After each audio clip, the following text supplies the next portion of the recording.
কিছু কোরআন তেলাওয়াতের মধ্যে দিয়েই সম্ভব। কি বললাম বুঝলেন? কোরআন তেলাওয়াতের মধ্যে দিয়েই সম্ভব। তার একটা দৃষ্টান্ত আমি অনেক জায়গাতে এবছর বলেছি, আবার বলছি, আপনি শুনে নেন। আমি 2 থেকে 2.5 মাস আগে উমরা করতে গেছিলাম। তা ওখানে গেলাম, মক্কা মদিনার আল্লাহু আকবার, মানুষ কোনো কিছু অভাব নেই, এত আল্লাহ তাদের অর্থ এত সম্পদ দিয়েছে, তাই না? তা ওখানে গিয়ে আমি মনে মনে ভাবলাম যে আল্লাহ এদেরকে কেন এত ধনী করলো, আর পশ্চিম বাংলায় কেন এরা গুড়ে চিনি মিশিয়ে বিক্রি করছে, এগুলো মনে মনে ভাবছি আর কি। এদের কেন এত অভাব যে খাজুরের রসে চিনি মারতে হচ্ছে না, তো লাভ হচ্ছে না, আর এখানে এত টাকা পয়সা কেন? তখন সত্যি মনে মনে ভাবলাম যে কোরআন তেলাওয়াতের মাধ্যমেই বরকত হয়। যারা হাজী সাহেব আছেন এখানে আমার সঙ্গে একমত হবেন। হাজী সাহেব কেউ আছেন? কে আছেন? আপনি, আলহামদুলিল্লাহ। তো উনি তো ভালো জানেন, আমার সঙ্গে সহমত পোষণ করবেন। সেটা হচ্ছে মসজিদে নববী, তার পাশে মসজিদে বেলাল, মসজিদে গামামা, মসজিদে কিবলাতাইন, মসজিদে কুবা, মসজিদে বেলাল, মসজিদে আবু বক্কর, কাবা, কাবার পাশেও যত আশেপাশে মসজিদ, আপনার ওই যে উহুদ পাহাড়ের মাঠে মসজিদ, সমস্ত মসজিদে একটা একটা থাক করা আছে না, তাক না থাক বলে, ওই তাকে মনে হয় 20-50টা করে একটা একটা তাকে কোরআন।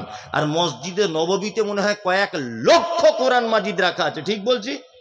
প্রত্যেক আরবের মানুষ, মক্কা মদিনার মানুষ নামাজ পড়ি কোরআন তেলাওয়াত করছে, সাইডে খেজুর রেখে দিয়েছে আর জমজমের পানি। ঠিক বলছি? ঠিক। পার্কের ভিতরে, আল্লাহর কসম, মক্কার একটা পার্কে বেড়াতে গেছি, দেখি এখানে মক্কা মদিনায় আবার পার্ক আছে, আমাদের মতো অসভ্য পার্ক কিনা। আল্লাহু আকবার।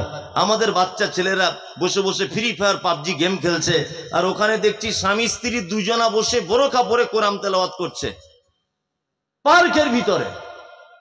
তার মানে বুঝলাম যে সারা পৃথিবীতে যত বরকত আল্লাহর পক্ষ থেকে সব এদের উপরে, তার কারণ যে এরা কোরআনকে বেশি ভালোবেসেছে। তাই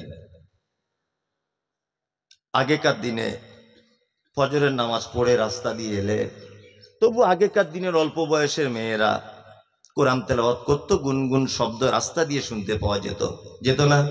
যেত। এখনকার বৌমারা যারা বাড়িতে এসেছে, 90% মেয়ে কোরআন মাজিদ পড়তে জানে না। দেখার সময় বলেছে হ্যাঁ জানি, ওকে ধরুনও পারে না। মানে ও কোরআন পড়বে কখন? সব সময় তো সিরিয়াল নিয়ে ব্যস্ত, ও টিকটক নিয়ে ব্যস্ত, ও মোবাইল নিয়ে ব্যস্ত, ও SMS করতে ব্যস্ত, চ্যাটিং করতে ব্যস্ত। কোরআন তেলাওয়াত আছে আর নেই। ফজরের পরে যে একটা মসজিদে কোরআন তেলাওয়াত হচ্ছে না, আমি তো বলে দিয়েছি এটা, এ জাতি কিয়ামত পর্যন্ত পরিত্রাণ পাবে না। এ জাতি আদিবাসীদের মতো জাত, এ জাতি মেথরের কাছে মার খাবে। তার একটা কারণ, যেটা হচ্ছে এই, যে জাতি তার জলসার দিনে 50 কুইন্টাল জিলাপি বিক্রি করে, অথচ বইয়ের দোকানদার দোকান লাগিয়েছে 10টা কোরআন মাজিদের বাংলা বিক্রি হয় না, এ জাতি আদিবাসীদের কাছে, মেথরের কাছে লাথি খাবে। কি বলছি বুঝতে পারছেন? 30 কুইন্টাল বাদাম বিক্রি হয়ে গেল, অথচ বইয়ের দোকানদার বইয়ের দোকান লাগিয়েছে, একটা দুয়ার বই বিক্রি হয় না। এই জাতি পরিত্রাণ পায়? জীবনে পরিত্রাণ পাবে না। আপনার জীবনে যত সফলতা আপনি কোরআন তেলাওয়াতের মাধ্যমে পাবেন ইনশাআল্লাহ। ইনশাআল্লাহ। আমি ওদিকে যাচ্ছি না, কোরআনের মর্যাদা অনেক। আমি কোরআন থেকে একটা একটা করে কথা বলবো, ইনশাআল্লাহ মেনে নেবেন কারা? কারা? দেখুন, হাত বুঝে শুনে তুলবেন, খুব হিসাব করে হাত তুলুন। হুঁস মোটা করে আমি বলে দিলাম আর আবেগে জোশ বেড়ে গেল আর হাত তুলে দিলাম, এতে কোনো কাম নাই। কি বললাম বুঝতে পারছেন? ইনশাআল্লাহ আমরা কোরআন মেনে নেব, ইনশাআল্লাহ। ইনশাআল্লাহ। চলুন দেখা যাক তাহলে আল্লাহ তাআলা কোরআনে কি বলেছেন। এবার আমার মূল আলোচনা শুরু করছি। কয়েকটা প্রশ্ন আপনাদের প্রথম করে নিই, প্রশ্নগুলোর উত্তর চটপট করে দেবেন। আচ্ছা বলুন, পবিত্র আল কোরআনে আল্লাহ সুবহানাহু ওয়া তাআলা কটি ধর্ম বা কটি মতাদর্শের আলোচনা করেছেন জানা আছে? ইয়েস, 3টে। উনি তার মানে শোনেন মাঝে সাঝে সোশ্যাল মিডিয়াতে, আমি বুঝতে পারছি। চটপট করে পড়ে দিচ্ছে, মানে ও আমার অ্যাক্টিভ ফলোয়ার্স। কি বললাম বুঝলেন? খুব বড় ফ্যান আমার, বুঝতে পারছি। তিনটি: এক মুসলিম, দুই ইহুদি, তিন খ্রিস্টান, তাই না?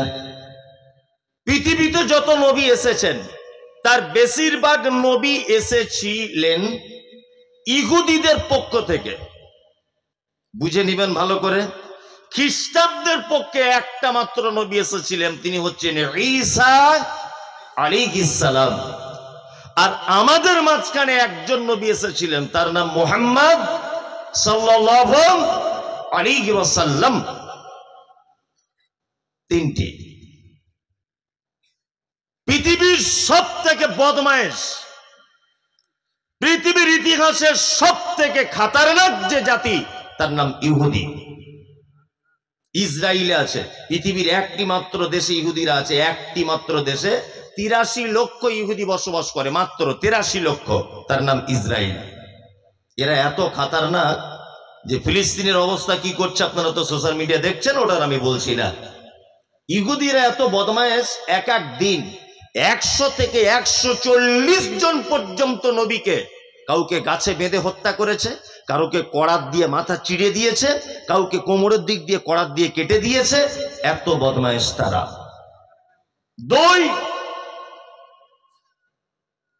দুই নম্বর কথা হচ্ছে, সারা পৃথিবীর জনসংখ্যার দিক দিয়ে সবার আগে কে?